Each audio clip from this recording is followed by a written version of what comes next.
I'm Jennifer, 28. I'm standing in a small community gallery, surrounded by my photographs.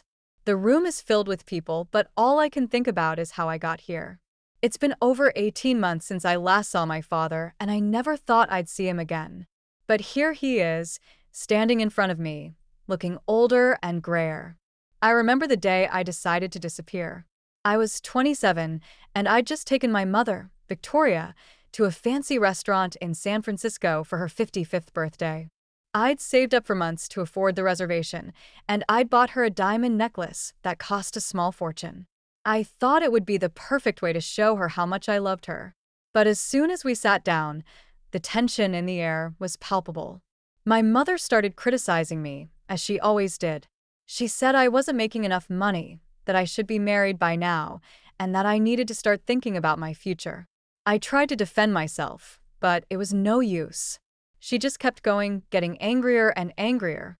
Finally, she looked me dead in the eyes and said, "The best thing you could do for me is to just leave my life." Those words hit me like a punch in the gut. I couldn't believe what I was hearing. I'd spent my whole life trying to make her happy, and this was how she repaid me. I sat there in shock, unable to move or speak. The waiter came by to take our order, but I couldn't even look at him. I just stared at my mother, waiting for her to say something, anything, to take it back. But she didn't. She just sat there, looking at me with cold, hard eyes. Finally, I stood up and said, "Fine. If that's what you want, then I'll go."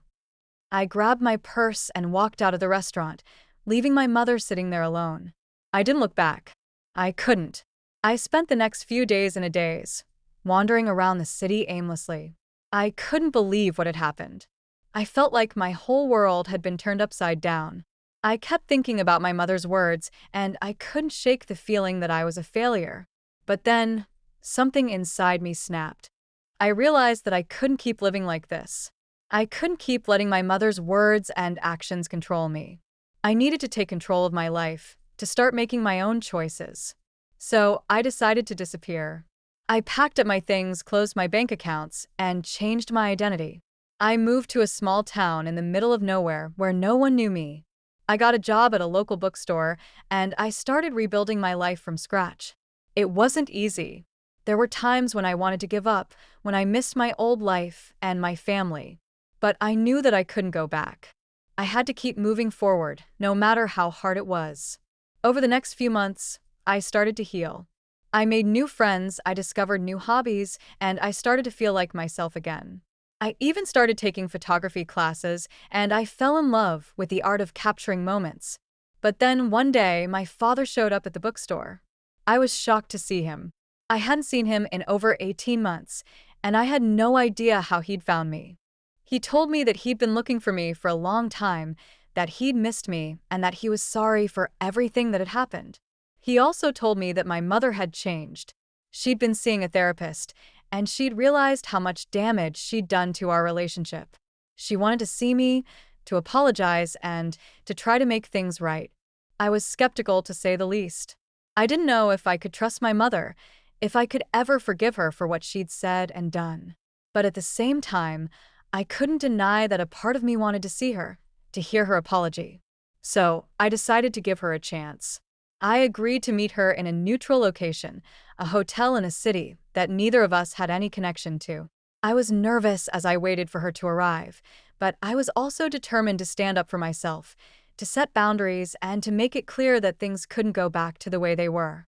When she finally walked into the room, I was shocked at how different she looked. She looked older, more tired, and less confident. She was wearing a simple dress, and her hair was pulled back in a ponytail. She looked like a different person. She walked up to me and said, "Jennifer, I'm so sorry. I know that I've hurt you, and I'll never be able to forgive myself for that. But I want you to know that I love you, and I want to make things right." I looked at her, and I could see the sincerity in her eyes. I could tell that she meant what she said. But I also knew that it would take time for me to trust her again, to forgive her. I told her that I was willing to give her a chance, but that things had to change.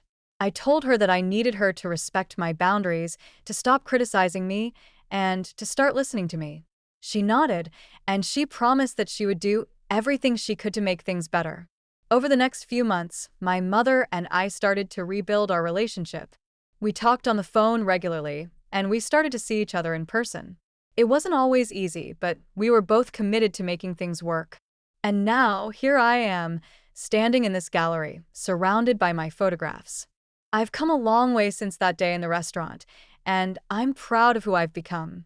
I've learned to love myself, to trust my own instincts, and to stand up for what I believe in. I know that there will always be challenges ahead, but I'm ready for them. I'm ready to face the future, to continue to grow and to learn, and to live my life on my own terms.